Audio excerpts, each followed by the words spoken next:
Bismillahirrahmanirrahim. Assalamualaikum warahmatullahi wabarakatuh. Innal hamdalillah nahmadullah wa nasta'inuhu wa nastaghfiruh wa nastahdi wa na'udzu billahi min shururi anfusina wa min sayyiati a'malina may yahdihillahu fala mudilla lahu wa may yudlilhu fala hadiyalah. Asyhadu an la ilaha illallah wahdahu la syarikalah wa asyhadu anna Muhammadan abduhu wa rasuluh la nabiyya wa la rasula ba'da. Nusalli wa nusallim ala rasulillah wa nabiyillah Muhammad sallallahu alaihi wasallam wa ala alihi wa ashabihi wa man tabi'ahum bi ihsanin ila yaumil qiyamah. Amma ba'd, qala Allah ta'ala fi kitabil karim, a'udzu billahi minasyaitonir rajim. Ya ayyuhalladzina amanu taqullaha haqqa tuqatih wa la tamutunna illa wa antum muslimun. Al-ayah. Ma'asyiral muslimin rahimani wa rahmakumullah. Kita hendaklah senantiasa memuji syukur kepada Allah Jalla wa ala Rabb kita yang telah mempertemukan kita dengan bulan yang mulia, dan utamanya memberikan taufiknya kepada kita untuk memanfaatkan kesempatan bertemu dengan bulan yang mulia dengan ketaatan ibadah kepadanya. Semoga ini semuanya menjadi bekal kita ketika nanti kita kembali menghadap kepadanya. Tak lupa salawat serta salam adalah senantiasa kita sampaikan kepada junjungan kita Nabiullah Muhammad sallallahu alaihi wasallam. Semoga kelak kita bisa bertemu di telaganya, minum dari air telaganya, kemudian mendapatkan syafaatnya, agar kita selamat dari semua kengerian hari kiamat ketika dia tiba. Ma'asyiral muslimin rahimani wa rahmakumullah. Pada kesempatan yang berbahagia ini kami ingin menyampaikan tentang rukun ibadah. Ma'asyiral muslimin rahimani wa rahmakumullah. Tugas kita dalam kehidupan dunia itu adalah beribadah kepada Allah Ta'ala, sebagaimana firman-Nya dalam surat Adz-Dzariyat, "Wa ma khalaqtul jinna wal insa illa liya'budun." Tidaklah aku ciptakan jin dan manusia kecuali untuk beribadah kepadaku. Jadi yang harus kita tanamkan di benak kita, yang harus menjadi mindset kita, bahwa kita ini hidup untuk dunia, hidup untuk ibadah, bukan untuk dunia. Bahwa hidup kita adalah untuk ibadah, bukan untuk bagaimana kita punya rumah yang mewah, megah, kemudian mobil yang mewah, kemudian pangkat yang tinggi dan lain sebagainya. Tidak. Tetapi tugas kita adalah untuk beribadah kepada Allah Ta'ala. Adapun semuanya Allah Ta'ala sudah menentukan. Untuk urusan dunia Allah Ta'ala sudah menentukan. Rizki kita Allah Ta'ala sudah menentukan. Ini mindset yang harus ada pada diri kita. Kemudian yang tidak kalah penting adalah ibadah kita yang kita lakukan kepada Allah tidak akan pernah sempurna dan tidak akan tegak kecuali kalau dibangun di atas rukun ibadah yang benar. Dan rukun ibadah yang benar ada 3. Yang pertama adalah al-hubbu, yakni cinta. Ma'asyiral muslimin rahimani wa rahmakumullah. Mengapa kita harus senantiasa melandasi ibadah kita dengan cinta kepada Allah Ta'ala? Para jamaah silakan lihat apa yang dilakukan oleh umat manusia. Ketika mereka cinta kepada pekerjaan mereka, mereka kerja sampai lembur melebihi batas waktunya. Dia berangkat kerja mulai dari anaknya masih tidur di pembaringannya, kemudian dia kembali, anaknya sudah tidur di atas tempat tidurnya. Kenapa mereka melakukan itu semuanya? Tidak lain dan tidak bukan karena cinta. Kerja mulai dari sebelum jam 8, pulang jam 9 malam. Mengapa mereka melakukan itu? Tidak lain dan tidak bukan karena mereka cinta. Padahal apa yang mereka dapatkan dari kerja mereka? Yang mereka dapatkan dari kerja mereka hanyalah 50 juta mungkin, atau 100 juta mungkin, atau mungkin 1 miliar mungkin. Tapi mereka mengiringinya dengan cinta, menjadikan mereka itu bisa kuat, bisa sempurna melakukan setiap pekerjaan yang mereka kerjakan, yang mereka lakukan. Ma'asyiral muslimin rahimani wa rahmakumullah. Dalam beribadah kepada Allah semestinya kita mengiringinya dengan cinta, melebihi cintanya ahli dunia dengan dunia. Mengapa demikian? Tanpa Allah Ta'ala memberikan tambahan nikmatnya. Nikmat Allah itu tidak bisa dirupiahkan. Nikmat mata misalkan, tidak bisa nikmat mata yang Allah karuniakan kepada kita dirupiahkan. Saya yakin yang hadir di sini tidak ada satupun yang mau merelakan satu matanya dihargai dengan 1 triliun misalkan, 1 triliun. Tapi itu Allah berikan kepada kita secara cuma-cuma. Dan Allah Ta'ala berikan kepada itu setiap hari kepada kita. Haknya diberikan, haknya mata diberikan, sehingga kita bisa senantiasa melihat indahnya dunia ini, nikmatnya dunia ini dan lain sebagainya, perhiasan dunia ini. Pun juga dengan nikmat paru yang saat ini mahal. Di kondisi pandemi seperti saat ini banyak sekali orang yang terganggu parunya. Demikian juga nikmat jantung yang Allah Ta'ala berikan kepada kita, nikmat yang tidak bisa dinilai dengan rupiah.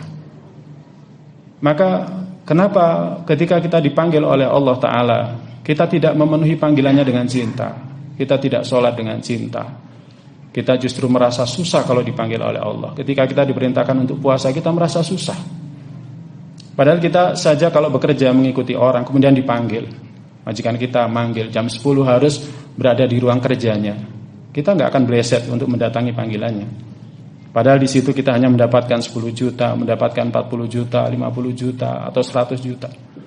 Tapi kenapa ketika Allah Ta'ala memanggil kita, padahal di situ adalah hidup kita, di situ adalah kebahagiaan kita, keselamatan kita, apalagi kebahagiaan akhirat kita. Kita tidak pernah bergegas dalam memenuhi panggilannya. Bahkan tidak ada cinta ketika kita memenuhi panggilannya. Maka kalau sekiranya panggilan Allah itu kita penuhi dengan cinta, maka kita akan sempurna dalam melakukan ketaatan kepadanya. Maka para jamaah sekalian yang dirahmati Allah, hendaklah senantiasa sholat tarawih kita seperti malam hari ini, puasa kita, sholat kita 5 waktu, sedekah kita landasi dengan al-hub. Oleh karena itu Allah Ta'ala menggambarkan tentang orang-orang yang beriman, orang yang teramat sangat besar cintanya kepada Allah. Walladzina amanu asyaddu hubban lillah. Dan orang-orang yang beriman itu teramat sangat besar cintanya kepada Allah, melebihi cintanya ahli dunia kepada dunia mereka.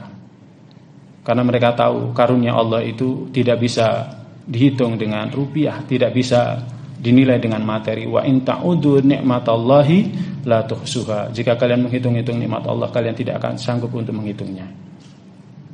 Kemudian yang kedua, rukun ibadah yang harus senantiasa mengiringi ibadah kita adalah ar-raja'u, yakni harap. Para jamaah sekalian yang dirahmati Allah, tidak ada satupun ahli dunia ketika dia keluar dari rumahnya kemudian melakukan aktivitasnya yang tidak punya harapan. Tidak ada, semuanya punya harapan. Perusahaan, demikian juga dengan sampai pun personal, mereka semuanya punya harapan. Tukang beca, mereka juga punya harapan. Kenapa hari ini bekerja? Saya berharap saya hari ini mendapatkan rezeki yang lebih baik dari yang kemarin. Demikian juga satu usaha, satu institusi mesti berharap bahwa tahun yang akan datang jauh lebih baik dari tahun sebelumnya. Senantiasa punya harap. Harapan itulah yang menjadikan mereka semuanya terus bergerak, gak pernah berhenti. Gak pernah berhenti. Kita mengenal dengan istilahnya visi ke depan, pandangan ke depan. Apa? Dia pengen apa? Dia pengen apa? Nah, ma'asyiral muslimin rahimani wa rahimakumullah, ibadah kita itu juga harus senantiasa dipenuhi dengan harap. Harus senantiasa dipenuhi dengan harap. Kalau ahli dunia mengharapkan 10 juta, 50 juta, 100 juta, bahkan 1 M, bahkan 1 triliun, ya, Allah Ta'ala memberikan harapan yang lebih baik, yakni dengan adanya surga yang kenikmatannya mata belum pernah melihat, telinga belum pernah mendengar, bahkan terbersit pun belum pernah. Tidak ada kesulitan, tidak ada kesusahan di dalamnya. Demikian juga punya harap agar selamat dari siksa Allah Ta'ala pada saat hari kiamat tiba. Nah, kalau ahli dunia senantiasa berharap dengan dunianya, maka kita semestinya harus berharap dengan akhirat yang Allah SWT telah sediakan untuk kita. Oleh karena itu seperti sholat malam pada malam hari ini, seharusnya kita iringi juga dengan harap. Tidak boleh hati kita ini kosong, hanya sekedar mengikuti kebiasaan. Puasa kita juga harus senantiasa memenuhinya dengan harap. Saya berharap ketika nanti saya melalui al-jisr, melalui titian, maka Allah Ta'ala memberikan rahmatnya kepada saya. Dengan puasa saya, Allah menjadikan puasa saya sebagai perisai, sehingga saya tidak disentuh sedikit pun oleh api neraka. Jadi harus ada harap. Harus ada harap. Tidak boleh kita melakukan ibadah tidak ada harap. Ahli dunia saja kalau dia kerja sama orang mesti ada harapan.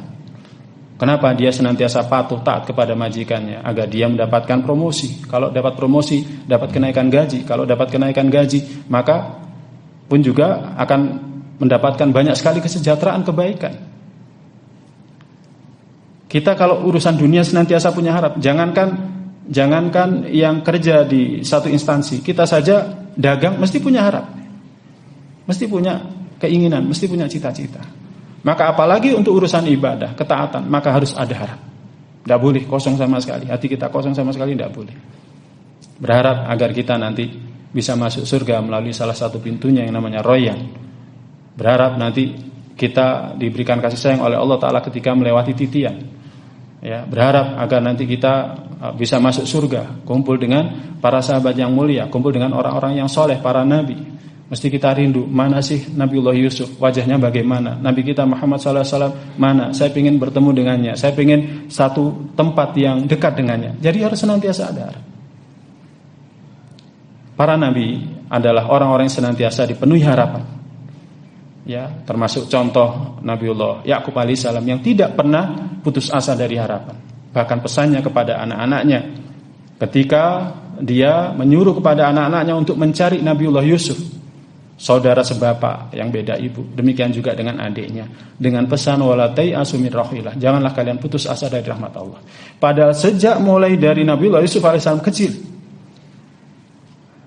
yang sudah ditanamkan di benak bapaknya Nabiullah Yakub alaihissalam oleh putra-putranya bahwa Nabiullah Yusuf itu sudah tiada, sudah meninggal. Tapi dia tidak pernah berhenti dari berharap. Maka kita pun tidak boleh pernah berhenti dari berharap. Berharap sembuh, ada kerabat kita yang sakit, ya kan? Kita harus senantiasa berharap kepada Allah, bukan kepada selain Allah. Karena Allah kuasa. Masa orang kafir saja bisa diberikan sehat, kenapa kepada hambanya yang beriman yang senantiasa minta kok tidak bisa diberikan sehat? Mesti bisa. Yakin itu harus kita tanamkan. Tapi kita tidak boleh maksa, karena Allah lebih tahu mana yang baik untuk kita. Sebagaimana halnya seorang anak nggak boleh maksa kepada bapaknya, Pak berikan saya HP. Nggak boleh anak itu maksa, karena bapaknya lebih tahu, paham mana yang baik untuk anaknya dan mana yang tidak. Kemudian yang ketiga, rukun ibadah yang ketiga yang harus senantiasa menyertai ibadah kita agar ibadah kita sempurna adalah al-khauf. Para jamaah sekalian yang dirahmati oleh Allah, ahli dunia ketika dia melakukan pekerjaan mesti ada rasa khawatir. Satu perusahaan ketika mengeluarkan satu produk, satu instansi ketika melakukan satu pelayanan mesti ada survei mawas diri, survei kepuasan pelanggan. Mesti. Kenapa? Karena mereka khawatir produk mereka tidak berkenan di hati pelanggan. Ada kekhawatiran. Ada kekhawatiran. Seorang bawahan seringkali bertanya kepada pimpinannya, Pak, yang saya kerjakan ini sudah benar atau tidak? Mohon penilaiannya. Tujuannya apa? Agar ada kerelaan, agar ada keridhaan. Kalau pimpinannya, majikannya rela, ridho, maka kita akan mendapatkan promosi, akan mendapatkan kenaikan gaji, kenaikan pangkat dan lain sebagainya. Nah, kalau ahli dunia senantiasa takut dalam masalah dunianya, khawatir kehilangan dunianya, kenapa kita tidak pernah merasa takut, khawatir kepada Allah Ta'ala? Apakah ibadah kita diterima atau tidak oleh Allah Ta'ala? Apakah ada jaminan kalau ketaatan yang kita lakukan diterima oleh Allah? Tidak ada jaminan. Makanya penting senantiasa mohon ampun kepada Allah. Setiap kali selesai sholat kita diajari untuk istighfar paling tidak 3 kali. Selesai melakukan puasa di bulan suci, kita saling mendoakan, taqabbalallahu minna wa minkum, kullu amin wa antum bi khair. Semoga Allah menerima amal kita dan amal kalian. Nabiullah Ibrahim alaihissalam disebutkan dalam riwayat, ketika dia meninggikan bangunan Ka'bah, dia senantiasa berdoa. Wa idh yarfa'u Ibrahimul qawa'ida minal baiti wa Ismail rabbana taqabbal minna. Setiap kali meletakkan batu bata, maka dia setiap kali meletakkan batu dia mengatakan Rabbana taqabbal minna. Karena apa? Tidak ada jaminan kalau yang kita lakukan diterima. Beda kalau dalam kehidupan dunia, kita tanya sama majikan, oh salah, baik Pak saya perbaiki. Kita survei kepuasan pelanggan, ada kekeliruan, kita bisa perbaiki. Masalahnya kalau kita sholat tarawih, kita sholat 5 waktu, kita tidak pernah tahu apakah ibadah kita diterima oleh Allah Ta'ala atau tidak. Kemudian kita ketemu dengan Allah, kemudian dihisab, ternyata ibadah kita tidak diterima. Apa yang terjadi? ya, apa yang terjadi? Salafus saleh itu sangat takut kalau ibadah yang mereka lakukan tidak diterima oleh Allah Ta'ala. Maka dari itu pentingnya senantiasa takut kepada Allah Subhanahu wa Ta'ala. Nah, ketika kita dalam kondisi afiat seperti ini, takut ini yang harus banyak dimunculkan. Itu dikatakan oleh para ulama, takut harus banyak dimunculkan.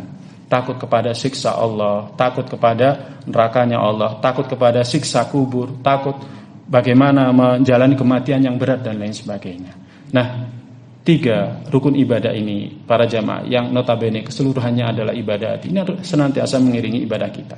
Kalau kita senantiasa mengiringi ketaatan kita dengan 3 rukun ibadah ini, 3 ibadah hati ini, insya Allah kita akan sempurna. Kita bisa melihat bagaimana Nabi kita SAW senantiasa berdoa, Allahumma muqallibal qulub. Aisyah sampai bertanya, wahai Rasulullah, Anda memperbanyak ini. Maka Rasulullah mengatakan, apakah aku tidak khawatir sedangkan hati manusia itu di tangan Allah? Senantiasa berdoa, Allahumma muqallibal qulub. Padahal Nabi kita maksum, pasti masuk surga. Masih ada rasa takut. Nabi kita SAW bagaimana salat malamnya? Padahal dia maksum, pasti masuk surga. Tapi bandingkan dengan yang kita lakukan, masih sangat jauh. Maka paling tidak takut kita senantiasa kita tumbuhkan, harap kita senantiasa kita tumbuhkan, cinta kita senantiasa kita tumbuhkan. Maka semoga ketaatan yang kita lakukan kepada Allah mendekati kesempurnaan. Semoga Allah membimbing kita untuk istiqomah berjalan di atas jalannya. Semoga Allah memberikan taufiknya dan memberikan rahmatnya, kasih sayangnya kepada kita, sehingga kita dapat digolongkan ke dalam golongan hamba-hambanya yang beriman dan bertakwa. Aqulu qouli hadza wa astaghfirullah li wa lakum. Subhanakallahumma bihamdika asyhadu an la ilaha illa anta astaghfiruka wa atubu ilaik. Assalamualaikum warahmatullahi wabarakatuh.